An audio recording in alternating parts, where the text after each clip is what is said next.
Hello à toi et bienvenue dans cette vidéo tuto où je vais te montrer comment obtenir une carte de commerçant ambulant. Je craque. Alors, la carte de commerçant ambulant, j'en ai fait une vidéo explicative, ce que c'est, etc. Mais pour te la faire très très courte, c'est une carte obligatoire à avoir si tu fais les marchés, certaines fois, à l'extérieur de la ville où est domiciliée ta micro-entreprise ou ton entreprise, peu importe. Et là, je vais te montrer comment l'obtenir, cette carte, directement. Alors, la première chose à vérifier, c'est si tu es une activité commerciale ou une activité artisanale parce qu'en fonction, ça va être la démarche va être différente. Donc, tu vas aller sur ce site-là, c'est data.inpi.fr. Tu vas mettre ton numéro de sirène. Donc, voici un exemple avec une cliente à moi. Alors, si on voit son établissement, ici, elle va faire création et vente de stickers illustrés, etc. Et on voit nature d'établissement. Alors, gestion de biens, parce qu'elle fait du LMNP, mais on voit artisanal et commercial. Donc, elle a la double immatriculation artisanale commerciale. Donc, elle peut aller voir la CCI, la Chambre de commerce et de l'industrie, ou voir la Chambre de métier et l'artisanat, la CMA. Parce qu'en fonction, si tu es artisanal, il faut demander à la Chambre des métiers et de l'artisanat. Et si tu es commercial, il faut aller voir la Chambre de commerce et de l'industrie, la CCI. Et je vais t'annoncer un truc, le plus facile, le plus rapide, c'est la CCI, la Chambre de commerce et de l'industrie. Parce que la Chambre des métiers, l'artisanat, la plupart du temps, on va te demander d'envoyer un formulaire papier. Alors que pour la CCI, les activités commerciales, c'est un formulaire en ligne. Je vais te montrer. Je vais te montrer les deux étapes pour les commerçants et après on va voir pour les artisans.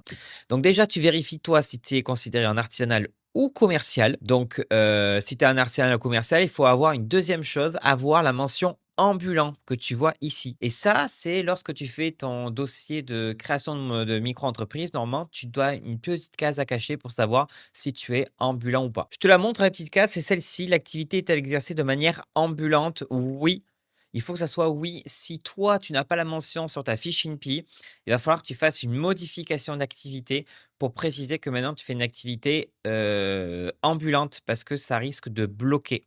Ambulant, c'est-à-dire que tu fais sur les marchés et si possible aussi en dehors de ta ville de domiciliation. Donc dans le cas ici présent, elle est en activité commerciale et artisanale. Je vais d'abord te montrer comment faire pour la partie commerciale si tu dépends de la CCI. Tu vas aller sur le site cciwebstore.fr. Il n'y a pas d'autre site qui permet d'avoir la carte de commerçant ambulant, c'est ce site-là. Tu vas te créer un compte si tu l'as pas créé. Il y a marqué votre compte, si possible.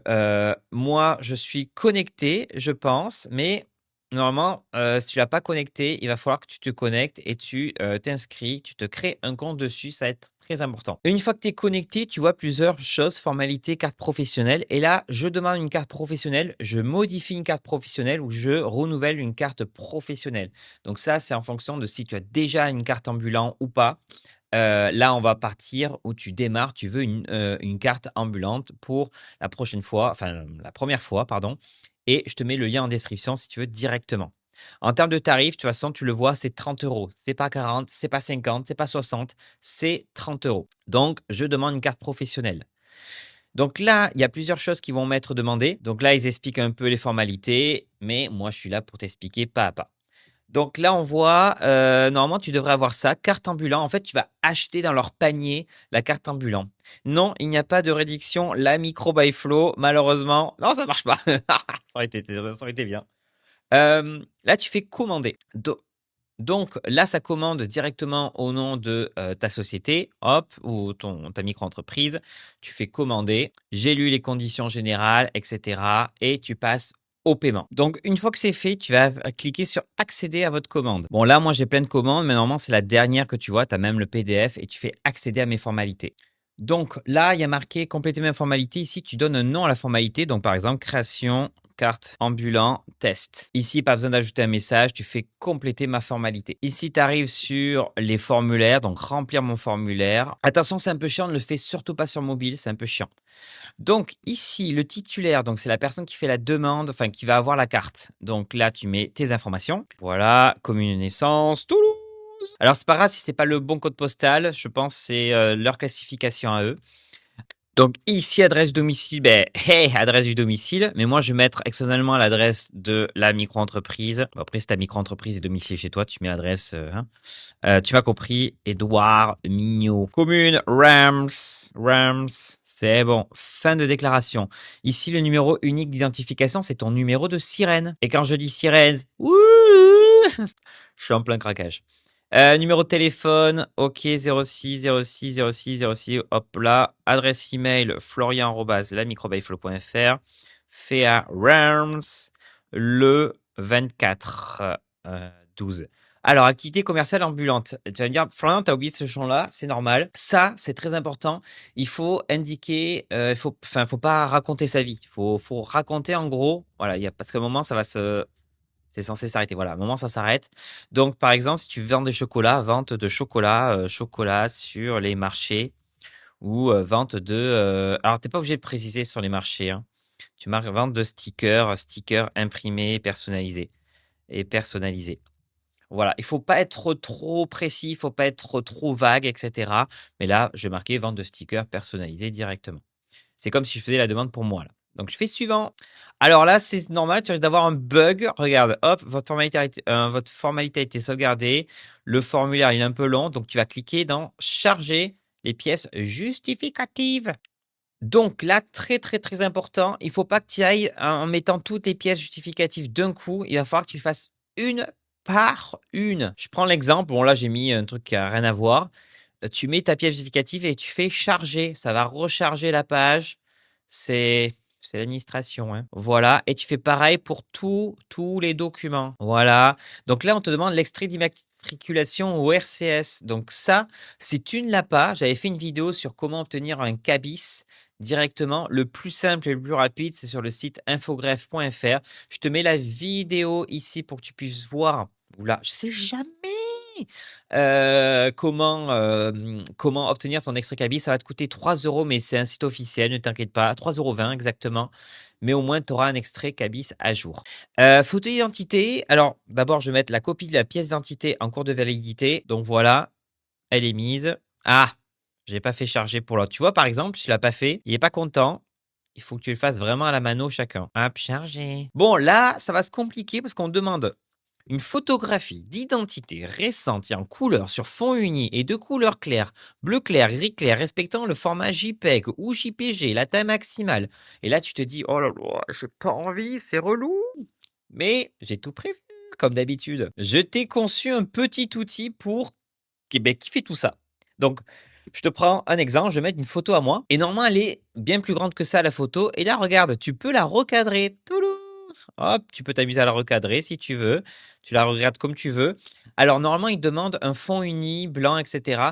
Mon outil permet pas encore tout de suite de le faire, mais ça va venir. Entre-temps, je te montre une autre solution. Donc là, je télécharge le document et après, tu as un truc qui s'appelle remove.bj.fr. Je te mets tous les liens en description. Ne t'inquiète pas, ils y sont tous. Et là, je mets l'image que j'ai téléchargée. Hop, hop, hop. Et regarde, magie, magie. Nos idées ont du génie. Je sais même plus ce que c'était. Bref. Arrière-plan. Et je dis, ben, couleur.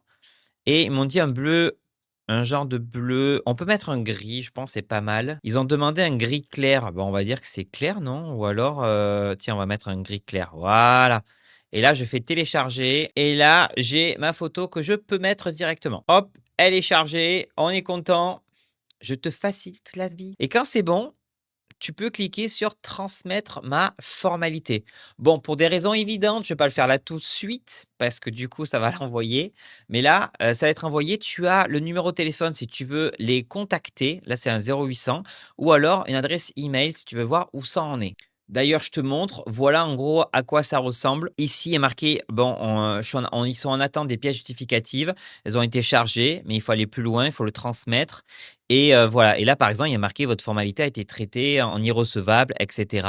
S'il y a eu un souci, ils le disent. Et si ça a marché, là, voilà, l'autorité compétente vous informe que votre formalité est complète. Ce document correspond est en production. Donc là, c'est bon, on est tranquille. Qu'est-ce qui va se passer? Ils vont envoyer un récépissé par email. Comme ça, si tu n'as pas encore directement la carte de commerçant ambulant, tu peux utiliser ce récépissé pour faire les marchés. et après normalement, tu devras aller chercher directement à la CCI ta carte de commerçant ambulant. Je ne pense pas qu'ils te l'envoient directement chez toi et en termes de délai, c'est assez rapide. Moi, quand j'ai fait les demandes, sous 3 jours, j'avais une réponse de leur part. Donc voilà, c'est assez rapide. Donc ça, c'est pour les activités commerciales. Bon, comment ça se passe maintenant pour les activités artisanales pour demander la carte ambulant? Alors, encore une fois, il faut vérifier sur le site data, que tu es bien une activité artisanale et que tu as bien la mention ambulant et après alors, c'est un peu compliqué parce que si tu tapes, par exemple, carte ambulant Reims chambre des métiers, tu vas tomber sur la CCI, tu vas tomber, pardon, sur, un truc, qui marche pas sur Reims et là, je tombe sur celle de Alsace-Moselle Grand Est. Peut-être que si j'arrive ici, on va voir, je clique sur Marne. Ouais, il veut pas m'aider, cette page est indisponible pour la région. Donc en fait, les chambres des métiers de l'artisanat, elles sont pas, super bien coordonnées et du coup, elles ont pas, chacune la même façon de faire. Par exemple, l'Île-de-France, je pense qu'ils demandent de faire un rendez-vous, contacter un conseiller et cetera en formalité. Il y a pas de truc directement en ligne et en fait, la, démarche officielle, c'est de, récupérer ce CERFA. Celui que je te montre là, c'est le formulaire officiel pour la demande et le remplir et le renvoyer à ta chambre de métier et de l'artisanat de ta région. Alors, encore une fois, si tu as pas envie de te prendre la tête sur, le remplir et surtout à qui l'envoyer, j'ai conçu encore une fois un outil gratuit pour pouvoir remplir ce formulaire. Donc là, ça va te remplir le formulaire, ça va surtout te le signer et après, en fonction de ton département, ça va te donner l'adresse à laquelle il faut envoyer ce CERFA rempli et les documents à joindre. Voilà, je te le mets aussi en lien en description cet outil. Écoute, n'hésite pas à me laisser un petit commentaire, un petit like, un petit partage, un petit abonnement, ça me ferait plaisir pour me rétribuer ce temps que je passe à faire des outils gratuits pour te faciliter la vie. Donc voilà pour les activités artisanales et pareil en termes de délai, ça peut mettre, allez, on va dire une semaine pour, qu'ils nous donne déjà un récépissé et après qui nous donne, il va falloir aller chercher en chambre de métiers et d'artisanat directement la carte de commerçant ambulant. Mais le récépissé va servir pour pouvoir faire les marchés directement pour prouver que voilà, j'ai fait ma demande, et cetera. Concernant les personnes qui sont à la fois en activité commerciale et à la fois en activité artisanale, alors ça va dépendre en gros qu'est-ce que vous allez vendre. Si c'est par exemple des ventes de création artisanale, je vous invite directement à faire la demande auprès de la chambre des métiers de l'artisanat parce que j'avais une cliente qui était à la fois commerciale et artisanale et qui a fait la demande et la chambre de commerce a refusé en disant: «Il faut aller voir la chambre des métiers». Donc moi, je tenterai déjà, sur la partie, chambre de commerce et de l'industrie en ligne d'abord parce que si c'est pas possible, ils nous font un remboursement, en gros de 26 €, 25 € et si vraiment ça marche pas et après derrière, faites la démarche auprès de la chambre des métiers et de l'artisanat. Mais la CCI, ça va plus vite si vous avez les 2 natures d'activité. Voilà, j'espère que ce tuto t'aura plu. Tu as, le descriptif de ce tuto en lien en description, enfin en gros un tuto encore plus complet. Je te dis à très bientôt. N'hésite pas à t'abonner à la chaîne et écoute, bonne vente. Voilà, j'ai envie de dire tout simplement. Allez, salut, ciao.